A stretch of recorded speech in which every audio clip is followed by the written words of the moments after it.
G'day and welcome to another episode of Kiwi Car Life. And small crummy hatchbacks usually have a rubbish underpowered 4-cylinder engine paired up with a CVT transmission. But a few years ago, manufacturers started to go a little bit bonkers, and a few of them fitted very powerful naturally aspirated 6-cylinder engines into their tiny little hatchbacks. Alfa did it with the 147, Volkswagen did it with the Golf R32, and so did Toyota and BMW. So today we're going to be seeing what's better, the front-wheel drive V6 engined Toyota Blade or the rear-wheel drive straight-six engined BMW 130i. In terms of the exterior styling, a lot of people think that the Blade doesn't look particularly good because it is a very sort of high hatchback, and while the proportions are a little bit unusual, I have to say, seeing them here side by side, even though these cars are both the same age, the Blade I think is actually a significantly more modern car,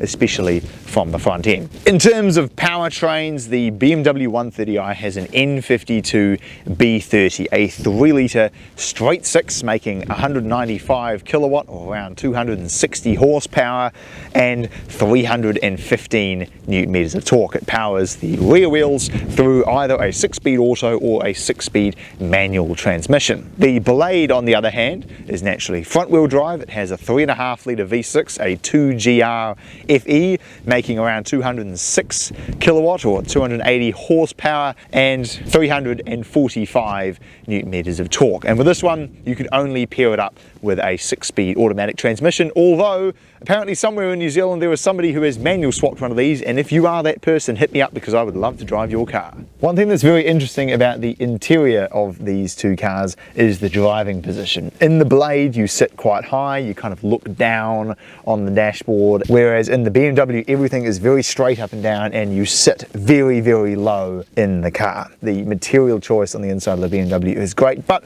with the Blade they did a solid job of sort of upgrading it over the standard Corolla with which this is based on. I like the sort of bronze texture that they've put all over the dash and the gauges and down the center console here. It just gives it that slightly more premium feel, but I think the BMW just has more aggressive seats, nicer steering wheel and a better driving position, so you can make your selection from there based on whether you want the sporty drive or the more comfortable drive. 3, 2, 1, go.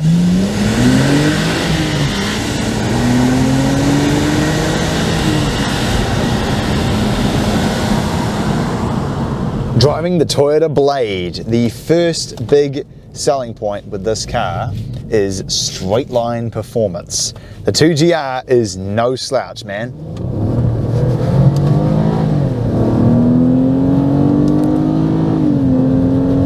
Holy moly! Driving one of these again, even it surprised me. It is insane how quick it is.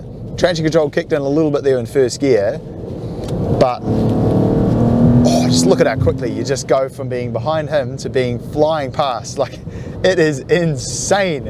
And the second big advantage is reliability. These Toyota engines are known to just last and last and last, whereas with my BMW, I haven't had any problems so far, and I'm not expecting to, but they are known for oil leaks and water pump failures on occasion. However, while very quick in a straight line and very comfortable, those two things have their downsides as well, and that is that the car is very softly sprung. So it rolls a lot through corners, and so it doesn't handle particularly well and has a really noticeable tendency to understeer. Now if I push it into this corner here, it just, it feels so nose heavy. It leans a lot through the corners, and the traction control comes down like an anvil. I'm foot to the floor, nothing's happening, and now it's giving me power. It also doesn't rev match downshifts, whereas the automatic 130is do, and the transmission acts as a gear limiter rather than a gear selector. So if you have it in third and want to sort of use the torque, if you floor it, it drops to second, which, while it certainly gets you going very quick, can be annoying at times. But overall, these Blades are actually really quite impressive cars. I wouldn't buy one with a CVT in the 4-cylinder, but the V6 like this, it's quick, it sounds good, it's ideal on the open road,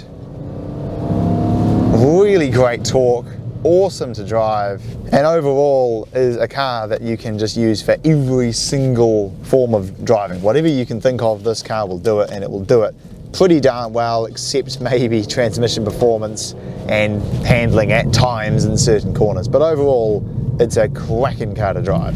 Driving the 130i, there is a significant number of areas where this is a better car than the Blade. It has a better automatic transmission, it rev matches downshifts and is just quicker to change, and you can have full control in manual mode unlike the Blade, and it's available with an excellent 6-speed manual transmission with close ratios. The body roll is kept to a minimum through corners, the steering feel is better, and it just feels like a lighter, more nimble, much more balanced car in that typical BMW way. And as we saw in the rolling race, it is just as fast as the Blade.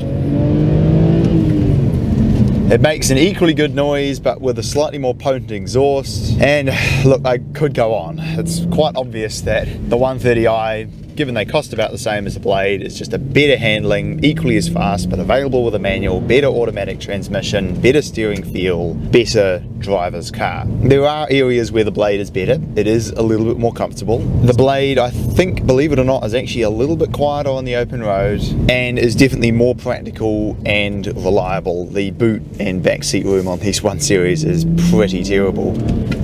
But for me, you know, one of the most important things for me, given these cars that I own are weekend cars, is something that I really enjoy driving. And you know, we've traded a couple Blades in at work and I've driven them for a few days, and they actually make for quite good dailies if you're not paying the petrol bills. But you know, it's not the kind of car that I look forward to driving on the weekend.